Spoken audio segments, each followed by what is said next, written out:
Hi, this is your introduction to Chapter 1, an orienting and sort of focus question center video. So what the Metcalfes want to do with this chapter is to introduce you to India before colonialism.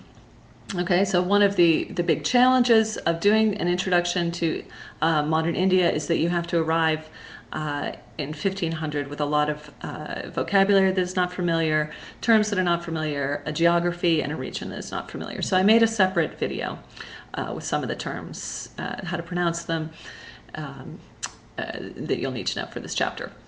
Okay, so one of the things that the Metcalfes want you to see by doing this first chapter is that India's history is already dynamic, right? There are lots of changes going on. It's integrated into the larger Eurasian history. It's got connections going into Central Asia. It's got connections across the Indian Ocean.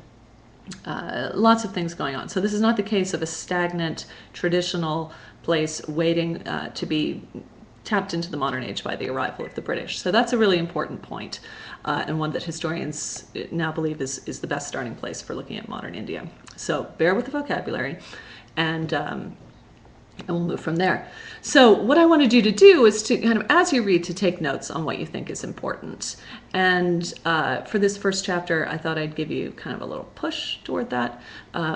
If you look at the conclusion of this chapter, the Metcalfes lay out quite clearly what they think is important.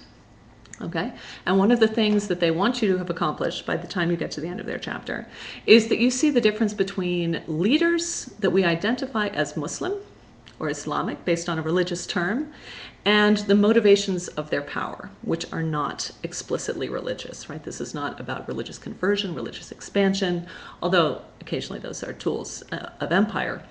But this is about the expansion of power, the expansion of state building by people who happen to be Muslim.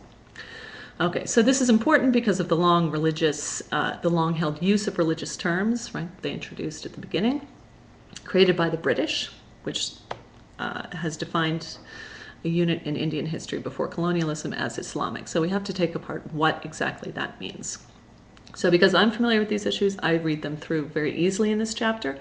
I'm not sure if you will, because there are so many new terms and new environments. So I wanted you to be clear that what we're looking at is a relationship between what the term Islamic has been used for and what it might actually mean. So keep that in mind as you read and take notes and contribute to this post. Okay? Thanks a lot.